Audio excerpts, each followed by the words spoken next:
Shabbat Shalom and welcome to another episode of the Haftarah Drop with Rabbi Shields. That's me, our associate rabbi here at Temple Sinai.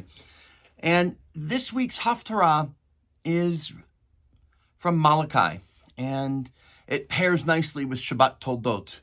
Toldot is a portion that invites us to wrestle, quite literally, with what blessings really mean, what a blessing really means. In the Torah, we see Jacob and Esau struggling for a birthright. And in our Haftarah, the prophet Malachi speaks to a community that has lost its way. A people offering sacrifices, but forgetting the heart, the reason behind them. Two different texts, one shared question. What makes a blessing real? The title, the lineage, the label on the outside, or is it the life we build with it? The life that the prayer supports, that the life that the prayer affirms, the life that the prayer challenges us to live. Malachi looks at a people who have kept the rituals but lost the holy spark.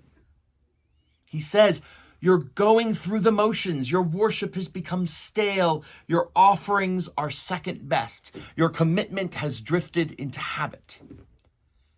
And then Malachi asks the most piercing question of all. If you call this a blessing, why doesn't it look like one? And this is the same tension that Jacob faces. Yes, Jacob receives the birthright. Yes, his father blesses him. But the Torah is honest. He didn't earn it through holiness. He obtained it through trickery. So what does Jacob spend the rest of his life doing? He grows into the blessing, step by step, relationship by relationship, struggle by struggle. This reminds me of a story I just heard in the news about a man who was convicted of a crime and sentenced to 15 years. But somehow the state, he was waiting to report. He was going to report, but they never called him to report to prison. But the state, I don't think our state, but the state said he's already in jail. They registered him as being in jail. And they discovered their mistake at the end of that sentence of 15 years. And they arrested him and said, you haven't served your time. You must serve your time. But in those ensuing 15 years, that man said, I'm going to build a life of meaning with this second chance that I received. And thank goodness the judge said, you've done just that. Therefore, I am sentencing you to time served because you served your time and you built this life of meaning. He grew into a blessing step by step, relationship by relationship, struggle by struggle.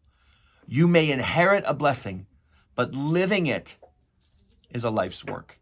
And that is Malachi's message too. He reminds us that the spiritual life is not a family heirloom that gets passed down in the will. It's a choice we have to renew, a responsibility to uphold, a commitment to embody ethically, honestly, compassionately, and by the way, imperfectly.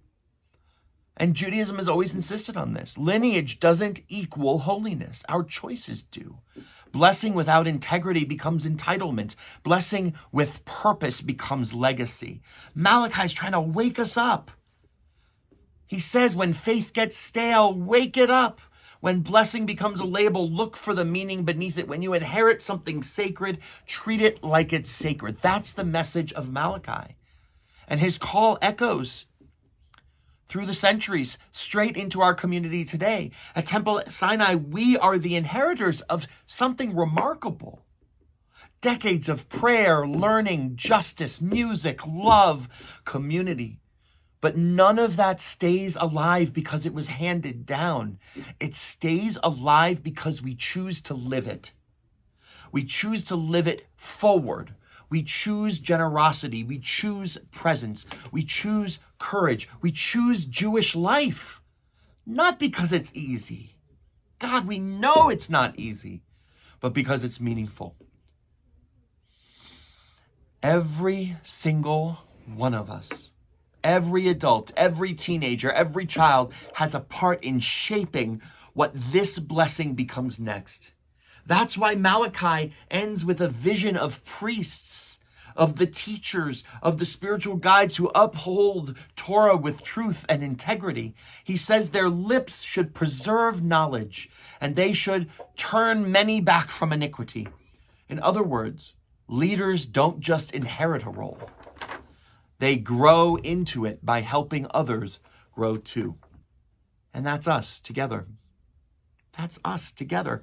Parents teaching children, teachers shaping hearts, teenagers modeling for one another and for the younger children, congregants checking in on those who are hurting, volunteers stuffing go-go grocery bags so someone else can eat, friends showing up for one another in moments of joy and heartbreak. That's what blessing looks like in real time. So here's the question I leave for you this week. The question for your Shabbat table, for your prayers, for your inner life. You may inherit the blessing, but will you live it? Legacy isn't a trophy, it's a task. Blessing isn't a label, it's a way of life. And when faith gets stale, wake it up.